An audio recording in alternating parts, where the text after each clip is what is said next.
વિદ્યાર્થી મિત્રો, હવે આપણે પાઠ 8 ના 12મા પાઠ વિશેની વાત કરીશું.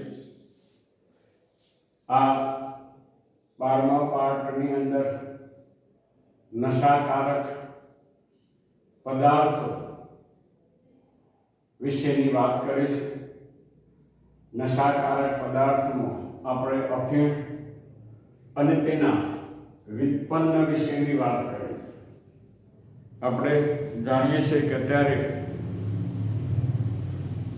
યુવા પેઢીમાં નશાકારક દ્રવ્યનો ઉપયોગ વધતો જાય છે. આજે આપણે ન્યૂઝ ચેનલની અંદર, વર્તમાનપત્રોની અંદર જોઈએ છીએ કે જુદા જુદા હીરો હિરોઈન અને યુવાધન એ આ નશાકારક દ્રવ્યોના સેવન સાથે સંકળાયેલ છે.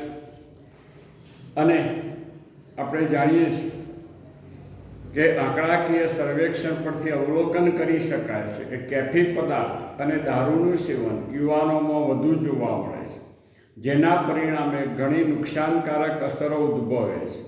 યુવાનોને આવી ખતરનાક વર્તણૂકથી સુરક્ષિત કરવા અને તેમને યોગ્ય શિક્ષણ અને સલાહ અપાય તે જરૂરી છે. સામાન્ય રીતે અફીણ, ચરસ, કોકેન, હેરોઇન, મારીજુઆના જેવા કેફી પદાર્થનો શું થાય છે? આ નશાકારક દ્રવ્ય તરીકે ઉપયોગ થાય છે. અફીણ, ચરસ, કોકેન, હેરોઇન, મારીજુઆના આ બધા ક્યાંથી પ્રાપ્ત થાય? તો કે સપુષ્પી વનસ્પતિઓ અને ફૂગમાંથી પ્રાપ્ત થાય. શામાંથી? સપુષ્પી વનસ્પતિઓ અને ફૂગમાંથી પ્રાપ્ત થાય છે. આપણે આ જુદા જુદા નશાકારક પદાર્થો પૈકી પહેલા અફીણ અને તેના વ્યુત્પન્ન વિશેની વાત કરીએ. કોના? અફીણ અને તેના વ્યુત્પન્ન વિશેની વાત કરીએ. અફીણ એમ આપણે જોઈએ છીએ કે મધ્યસ્થ ચેતાતંત્ર, કયું? મધ્યસ્થ ચેતાતંત્ર અને જઠરાંત્રિય માર્ગમાં હાજર રહેલા વિશિષ્ટ સંવેદના ગ્રાહકો સાથે જોડાતું ઔષધ. તે શામાંથી મેળવવામાં આવે છે? કે ઓપિયમ પોપી વનસ્પતિના ફળમાંથી મેળવવામાં આવે છે. આ જ રીતે અફીણમાંથી દર્દ શામક મોર્ફિન, શું? મોર્ફિન મેળવાય છે. હવે આપણે આ અફીણ વિશેની વાત કરીએ તો કે અફીણ એ સૂકું દુગ્ધ ક્ષીર છે, જે અફીણના અપરિપક્વ ફળ, આપણે આ જોઈએ છે, આ ડોડો બતાવેલો છે, અપરિપક્વ ફળ છે, એમાં શું કરવાનું? ચીરો પાડી મેળવાય છે. આ સફેદ પ્રવાહી સૂકવી એને કડક થવા દેવાય, જે બીજા દિવસે કથ્થઈ કે ભૂરા રંગમાં ફેરવાય છે, જે ચીકણા ગુંદર જેવા ગોળાકાર અફીણ છે. એ શું છે? અફીણ છે. આ અફીણમાંથી કોડીન અને મોર્ફિનનો ઉપયોગ થાય છે, જે બંને શું છે? દર્દ શામક ઔષધ છે. દર્દ શામક ઔષધો આપણે જે કોડીનનો સિરપ બનાવવા માટે શરદી ઉધરસ માં જે સિરપનો ઉપયોગ થાય છે એની અંદર આ કોડીનનો ઉપયોગ કરવામાં આવે છે.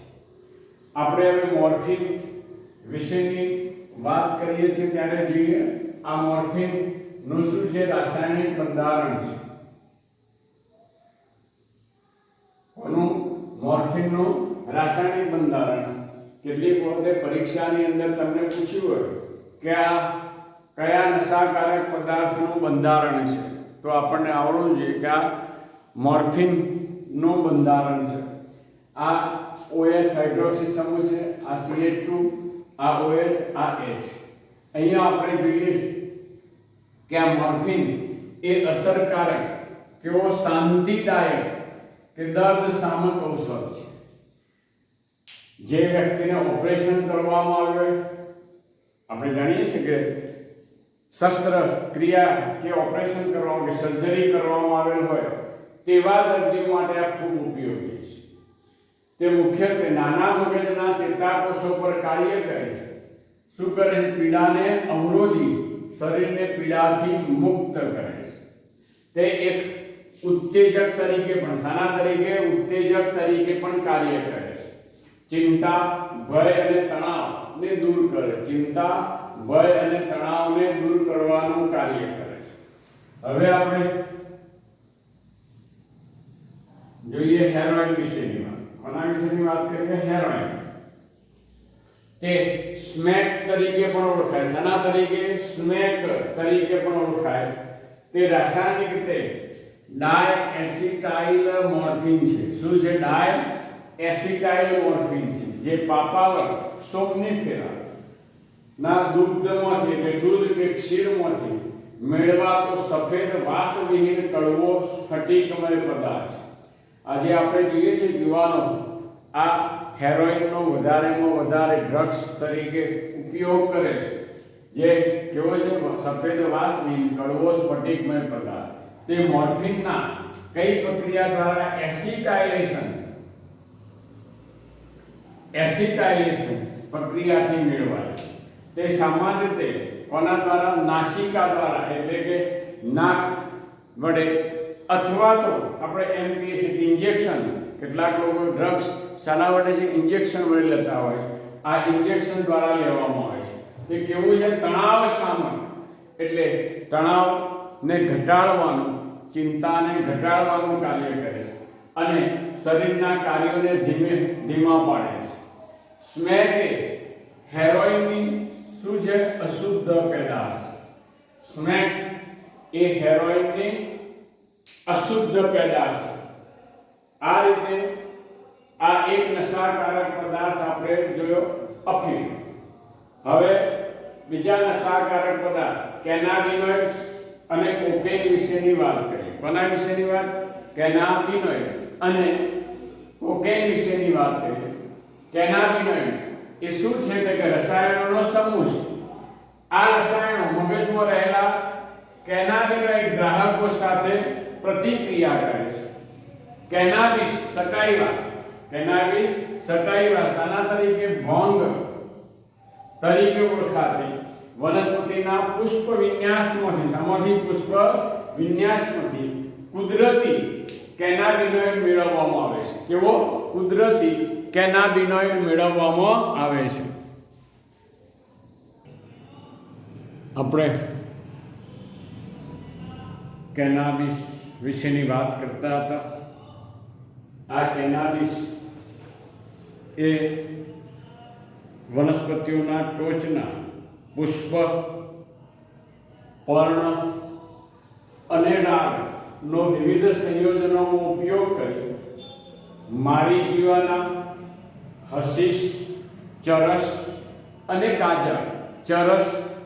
ગાંજાનું ઉત્પાદન કરવામાં આવે છે. એટલે આ કેનાબિસમાંથી આપણે મારીજુઆના, હશીશ, ચરસ અને ગાંજાનું ઉત્પાદન કરી શકીએ છીએ. હવે આપણે કેવી રીતે ઉપયોગમાં લઈએ છીએ? તો કે સામાન્ય રીતે નાસિકા દ્વારા અને મુખ અંતઃગ્રહણ દ્વારા, એટલે મુખ વડે લેવામાં આવે છે. આ માદક દ્રવ્યો શરીરના હૃદ પરિવહન તંત્રને અસર કરે છે. કયા? હૃદ પરિવહન તંત્રને અસર કરે છે. કેનાબિસ સટાઇવા નામની વનસ્પતિમાંથી તે પ્રાપ્ત કરવામાં આવે. આ રીતે મેરાજુઆના એ વનસ્પતિના ટોચના સૂકા ફૂલોમાંથી મળી આવે છે. તેમનો મુખ્ય સક્રિય તત્વ એ ડેલ્ટા 9 ટેટ્રાહાઇડ્રોકેનાબિનોલ છે.